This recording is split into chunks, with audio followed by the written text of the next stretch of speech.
மற்றும் ஒரு அண்மை செய்தி, ஊரக உள்ளாட்சிகளுக்கு சிறப்பு அதிகாரிகள் கொண்டுவர தமிழக அரசு திட்டமிட்டுள்ளது. உள்ளாட்சி அமைப்புகளுக்கு சிறந்த அதிகாரிகள், சிறப்பு அதிகாரிகள் நியமனம் செய்வதற்கான அரசு சட்டம் கொண்டுவரும் எனவும், ஜனவரி 6ஆம் தேதி சட்டப்பேரவை கூட்டம் தொடங்கியதும் மசோதாவாக இது தாக்கல் செய்யப்பட உள்ளதாகவும் தமிழக அரசு தற்போது அறிவிப்பு ஒன்றை வெளியிட்டிருக்கிறது. ஊரக உள்ளாட்சிகளுக்கு சிறப்பு அதிகாரிகள் கொண்டுவர தமிழக அரசு திட்டம் தீட்டியுள்ளது. உள்ளாட்சி அமைப்புகளுக்கு சிறப்பு அதிகாரிகள் நியமனம் செய்வதற்கான அவசர சட்டம் கொண்டுவர தமிழக அரசு முடிவு செய்துள்ளது. இது தொடர்பாக வரும் ஜனவரி 6ஆம் தேதி சட்டப்பேரவை கூட்டம் தொடங்கியதும் மசோதாவாக தாக்கல் செய்ய உள்ளதாகவும் தமிழக அரசு தரப்பில் தெரிவிக்கப்பட்டுள்ளது.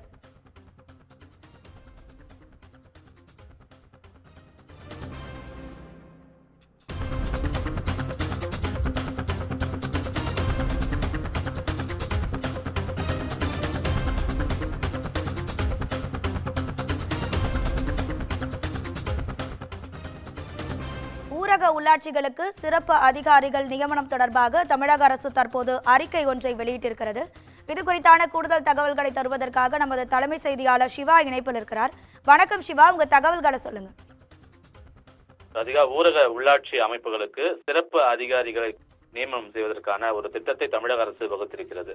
குறிப்பாக தமிழகத்தில் அதிமுக ஆட்சியின் போது புதிதாக உருவாக்கப்பட்ட 9 மாவட்டங்கள், காஞ்சிபுரம், செங்கல்பட்டு, தென்காசி, ராணிப்பேட்டை உள்ளிட்ட இந்த 9 மாவட்டங்களை தவிர்த்து ஏனைய 27 மாவட்டங்களுக்கு 2019ஆம் ஆண்டே ஊரக உள்ளாட்சி தேர்தல் என்பது நடத்தப்பட்டது. இந்த தேர்தலுக்கு நியமிக்கப்பட்டிருக்கக்கூடிய, அந்த தேர்தலில் தேர்ந்தெடுக்கப்பட்டிருக்கக்கூடிய அதிகாரிகளுடைய பதவிக்காலம் என்பது ஜனவரி 5ஆம் தேதியோடு நிறைவடைகிறது. எனவே ஜனவரி 5ஆம் தேதிக்கு பிறகு காலாவதியாகக்கூடிய அந்த பதவி காலத்திற்கு சிறப்பு அதிகாரிகளை நியமிக்க வேண்டும் என்பதற்காக ஒரு அவசர சட்டத்தை கொண்டு வர தமிழக அரசு திட்டமிட்டிருக்கிறது. ஏனென்றால் இந்த ஊரக உள்ளாட்சி அமைப்புகளுக்கான தேர்தல் மீதம் இருக்கக்கூடிய 9 மாவட்டங்களுக்கும் சேர்த்து ஒட்டுமொத்தமாக 2026லேயே நடத்தி கொள்ளலாம் என்ற ஒரு முடிவில் தமிழக அரசு இருப்பதாக தகவல் வெளியாக இருக்கக்கூடிய இந்த நிலையில இந்த 27 மாவட்டங்களுக்கும் சிறப்பு அதிகாரிகளை தற்போது நியமனம் செய்யலாம் என்ற ஒரு திட்டத்தை தமிழக அரசு வகுத்திருக்கிறது.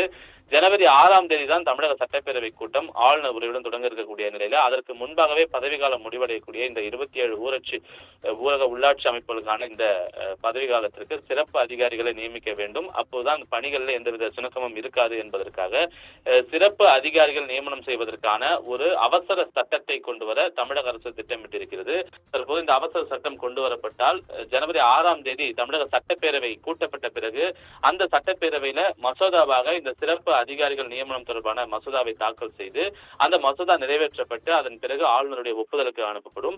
ஆளுநர் அதற்கு ஒப்புதல் வழங்கிவிட்டால் அதற்கு 6 மாத காலம் என்பது பதவி காலம் வழங்கப்படும். அந்த 6 மாத காலத்திற்கு பிறகு மீண்டும் அதனை காலநீட்டிப்பு செய்வதற்கான ஒரு ஒப்புதல் என்பது வழங்கப்பட வேண்டும். அந்த அடிப்படையில இந்த சிறப்பு அதிகாரிகளை நியமனம் செய்வதற்கான ஒரு அவசர சட்டம் விரைவில் கொண்டு வர இருப்பதாக தமிழக அரசினுடைய வட்டாரங்கள் தெரிவித்திருக்கின்றன. எனவே ஜனவரி 5ஆம் தேதியுடன் இந்த பதவிக்காலம் நிறைவடைய இருக்கக்கூடிய நிலையில இதற்கான சிறப்பு அதிகாரிகள் நியமனம் என்பது விரைவில் மேற்கொள்ளப்பட இருக்கிறது. அதற்கான அவசர சட்டம் என்பது விரைவில் கொண்டு வருவதற்கான திட்டத்தினை தமிழக அரசு வகுத்திருப்பது தற்போதைய அண்மை செய்தியாக பார்க்கப்படுகின்றது. ராதிகா,